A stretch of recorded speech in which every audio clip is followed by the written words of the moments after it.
What if that sluggishness you feel in your legs has nothing to do with getting older, but is actually a hidden deficiency nobody ever warned you about? In the next few minutes, you're going to learn what's genuinely holding back your circulation and exactly what you can do to turn it around quickly. I want you to try something right now. Stand up for a second. Seriously, go ahead. Now notice what happened the moment you did that. Did your legs feel like they took a moment to catch up with the rest of your body? That tiny delay before they responded fully? If you're past 70, that's not your imagination. That's your circulatory system trying to get your attention. And most people brush it off until serious damage is already done. My name is Dr. Ethan Parker. I've dedicated the past 3 decades to researching vascular health, specifically in older adults. What I'm about to share with you flies in the face of what you've probably always been told about why your legs feel the way they do. Your doctor likely said it's just a natural consequence of aging. That explanation is simply incorrect. What's really taking place inside your legs is a very specific nutritional gap that is literally starving your muscles of blood flow. The clinical evidence behind this is so solid, so consistent, that it genuinely baffles me that the medical community isn't shouting it from the rooftops. Cast your mind back 5 years. Were you able to stand at the stove and cook a complete dinner without your legs crying out in discomfort? Could you push a cart through the entire grocery store without needing to find somewhere to sit? We're not talking about athletic feats here. We're talking about ordinary, everyday tasks that shouldn't drain you. When did those things start getting difficult? And what would it mean to you if I told you that shift was never supposed to happen? Here's the actual biology of what goes on in your legs as the years pass. And this part matters.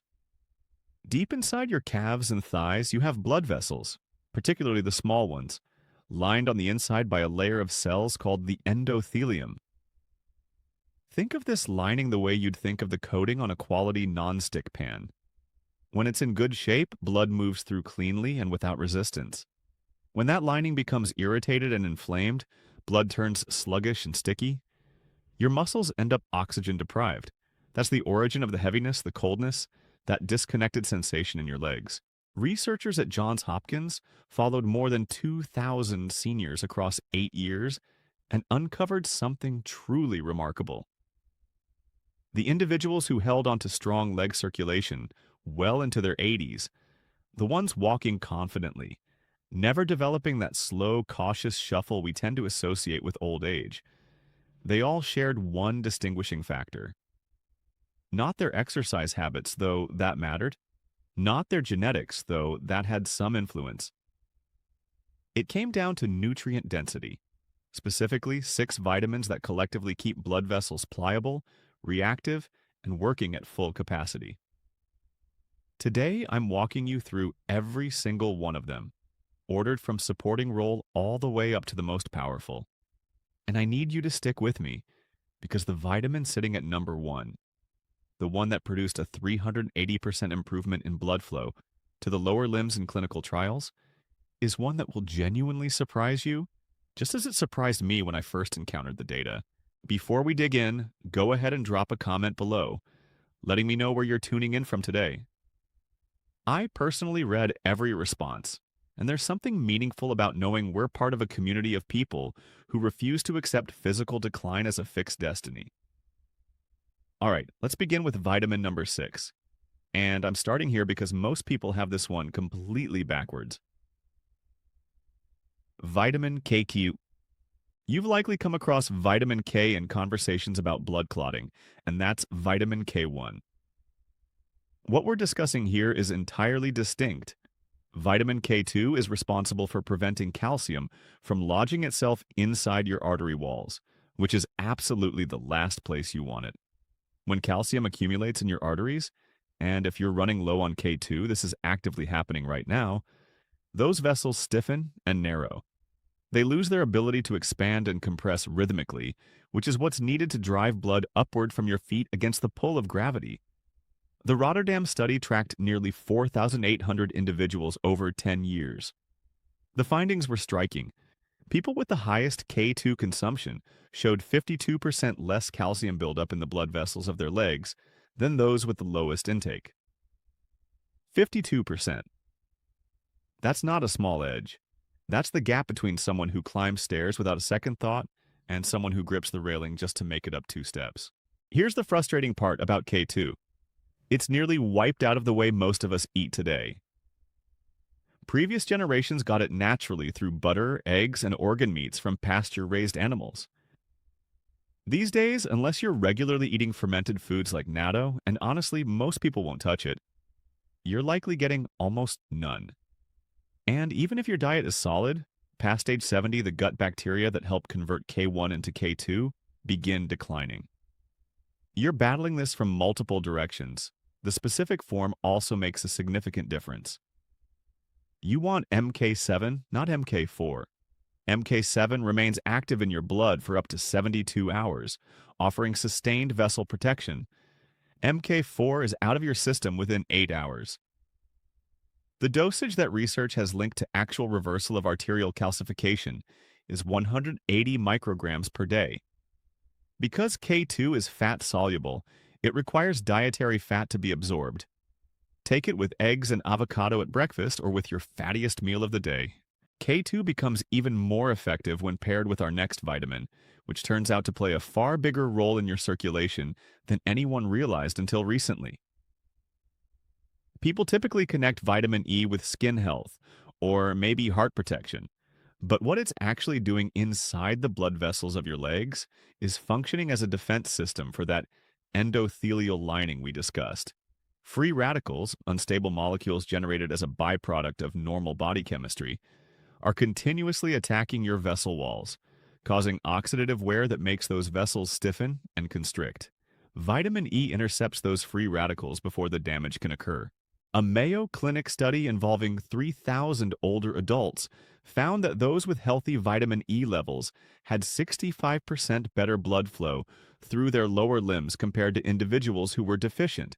Researchers used thermal imaging to capture this difference, and what they saw was striking. Good circulation lit up the scans in bright red. Poor circulation showed up as deep blue, nearly black in the worst cases. There was no ambiguity in what the images showed. The mistake most people make with vitamin E is reaching for the synthetic version at the drugstore. Natural vitamin E derived from whole foods is 8 times more bioavailable than the synthetic form. 8 times. That means a synthetic supplement is effectively delivering about 12% of what you think you're getting. Your best food sources are raw almonds, sunflower seeds, and wheat germ oil, all consumed alongside healthy fats like olive oil, avocado, or coconut oil, since vitamin E requires fat molecules to cross into your bloodstream from your intestine. If you're supplementing, check that the label reads mixed tocopherols. Your vessels need all 8 forms of vitamin E working in coordination, not just alpha tocopherol, which is all you'll find in most low-cost products. The clinically supported dose for circulation is 400 IU daily, divided into 2 200 IU portions with meals. Taking the full amount in a single dose overwhelms your body's uptake capacity, and much of it goes to waste. A study out of Germany showed that seniors who took vitamin E with their largest meal absorbed 73% more than those who took it without food. Even with ideal vitamin E levels, your blood vessels still depend on another vitamin to maintain their actual physical structure. And without it, those vessels literally begin to break down. I know, vitamin C sounds almost too familiar to be exciting. But what most people have no idea about is what chronic deficiency actually does to the blood vessels in your legs. And after age 70, quiet deficiency is far more common than most people realize. The walls of your blood vessels are held together by collagen. That's the same structural protein that keeps skin firm. And your body has no ability to synthesize collagen without vitamin C present. It is biochemically impossible. Researchers at Stanford recently published data showing that seniors with optimal vitamin C levels had blood vessels that were 40% more elastic than those who were deficient. 40% more capable of flexing and rebounding. And that flexibility is essential because your leg vessels need to do exactly that thousands of times throughout every single day to push blood back toward your heart against gravity. The complicating factor with vitamin C is that it's water-soluble, meaning your body can't bank it for later. You need consistent replenishment all day long. Most people take one large dose in the morning, and their kidneys have cleared it from the system within a few hours. For the rest of the day, their vessels are working with nothing. This is why a divided dose approach works dramatically better. Instead of 500 milligrams at once, take 200 milligrams with each of 3 meals throughout the day. Blood levels stay consistent, and your vessels have ongoing access to what they need for continuous repair. One thing worth knowing, kiwi fruit contains roughly 3 times the vitamin C of an orange, and because it's bonded to fiber, the absorption is slower and more sustained. A natural time release effect, unlike the sharp peak and rapid drop you get from most supplements. If you are using supplements, avoid plain ascorbic acid. It's hard on the stomach lining and absorption isn't ideal. Buffered vitamin C or sodium ascorbate is a better choice. And pair it with bioflavonoids, compounds like quercetin or rutin, which shield vitamin C from breaking down prematurely and significantly boost its effectiveness. Red bell peppers deserve a special mention here. They contain both substantial vitamin C and capsaicin, which creates an immediate warming effect by dilating blood vessels. A 2-for-1 benefit for circulation. Now we're moving into territory where results become noticeable quickly. The next 2 vitamins are the ones that genuinely separate people who age with strong, functional legs from those who start losing that ability in their early 70s. This next one acts so quickly that you may feel it within 30 minutes of your first dose. Niacin does something that no other vitamin can replicate. Shortly after taking it, it causes your blood vessels to actively open up, producing what's called a flush. Your skin warms and turns red, and that warmth is the sensation of countless tiny blood vessels widening, allowing oxygen-rich blood to reach capillaries that may not have had proper flow in years. The Cleveland Clinic administered 500 mg of niacin daily to seniors with compromised leg circulation and measured changes using ultrasound. The outcome was remarkable. Blood flow to the lower legs climbed by 180% over 6 weeks. Numerous participants reported that the leg cramps that had been disrupting their sleep, sometimes for years, stopped entirely. Niacin works through a combination of mechanisms at once. It reduces the dense vessel-clogging form of LDL cholesterol, raises protective HDL cholesterol that helps clean vessel walls, and triggers the release of prostaglandins, compounds that dilate blood vessels, much like opening a 2-lane road into a 6-lane highway. The flushing response, while sometimes uncomfortable in the beginning, is actually your confirmation that the process is working as it should. But there's a careful way to introduce niacin that gets you the benefits while keeping the discomfort manageable.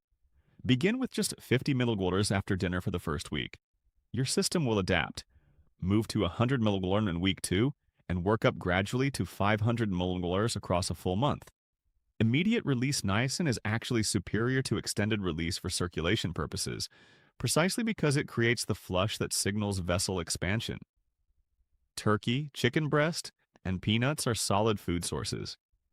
But an important note, if you're on acid-reducing medications for heartburn or reflux, you're likely absorbing very little dietary niacin, because the niacin in food is bound to proteins that require stomach acid to be released. The most effective protocol is 250 milliliters of immediate release niacin twice daily with meals, combined with a low-dose 81 milligram aspirin, which softens the flush while actually amplifying circulation benefits by reducing platelet stickiness. This next one is technically classified as a hormone, not a conventional vitamin. It regulates over 1,000 genes throughout your body, including those that govern how well your blood vessels perform. The Framingham Heart Study uncovered a sobering reality. Adults over 75 with vitamin D levels below 30 nanograms per milliliter showed 80% more arterial stiffness and 62% worse circulation to their extremities compared to those with levels above 50. And these numbers translated directly into physical ability. People with healthy D3 levels were completing mile-long walks. Those who were deficient were struggling to make it around the block. Throughout your blood vessel walls, there are vitamin D receptors waiting to be activated. When D3 engages those receptors, it triggers the production of nitric oxide, the key molecule responsible for relaxing and widening blood vessels, allowing blood to reach even the tiniest capillaries in your feet. Without adequate D3, those vessels stay clamped down and rigid, unable to deliver the oxygen your leg muscles are calling for. Something that doesn't get discussed enough. Taking D3 once per week in a larger amount is actually more effective than small daily doses because it accumulates in fat cells and is released steadily over time. The sun remains your best natural source, but past age 75, your skin produces roughly 75% less vitamin D from sun exposure than it did when you were younger. And that's assuming you're getting adequate sun, which most older adults aren't. D3 and K2 work as partners and should always be taken together. D3 ramps up calcium absorption, while K2 steers that calcium away from your arteries and toward your bones where it belongs. Taking D3 without K2 can actually accelerate the arterial calcification you're trying to prevent. The optimal daily protocol is 5,000 IU of D3 paired with 180 ms of K2 MK7, taken with breakfast. Absorption climbs by 50% when D3 is consumed alongside a meal containing at least 15 grams of fat. Eggs or avocado work perfectly. Wild-caught salmon, sardines, and mackerel are the best whole food sources, delivering both D3 and omega-3s that further support D3's circulation benefits. But given how much you'd need to eat to maintain adequate levels, supplementation is essentially non-negotiable for most seniors. And now we arrive at the most important one, the vitamin that fundamentally changes the picture.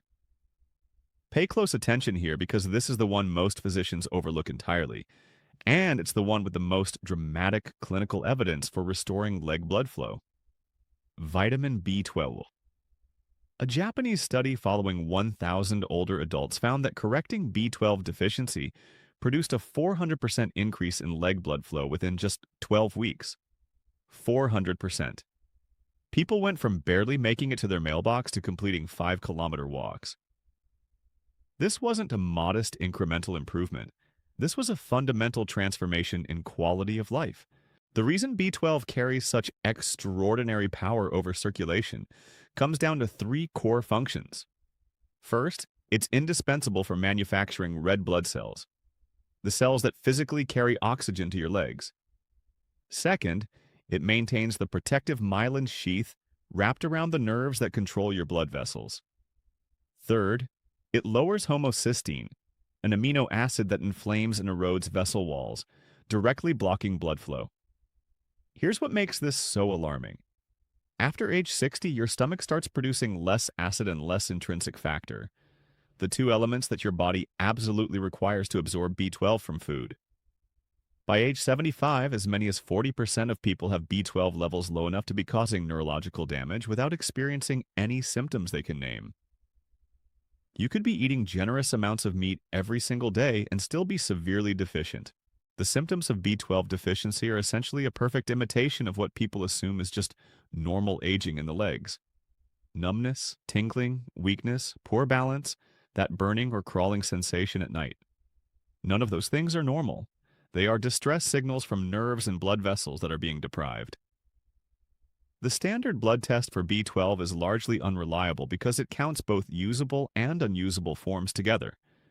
You can receive a normal result while remaining functionally deficient.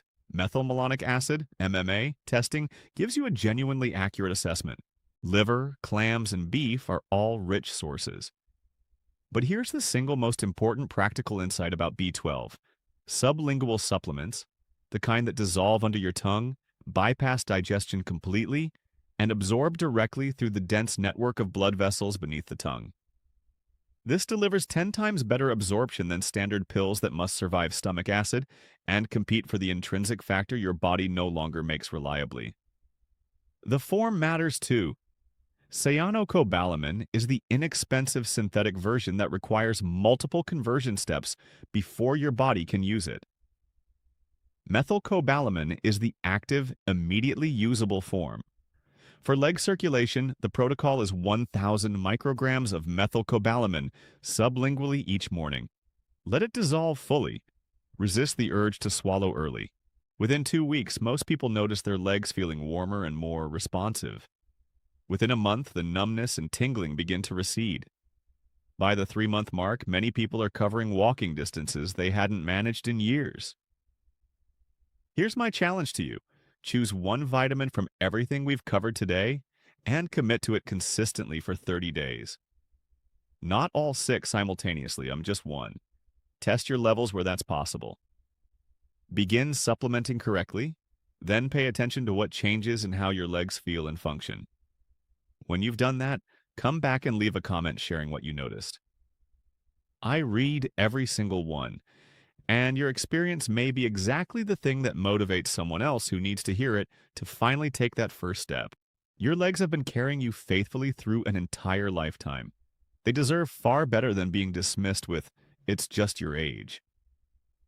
These six vitamins might, and especially that number one, give them exactly what they've been missing. Don't put this off until walking becomes a genuine struggle. Begin now. If this was useful to you, hit subscribe, because next week I'm revealing the 3 foods that are quietly destroying circulation in people over 70. And I'm confident that at least one of them is sitting in your kitchen right now.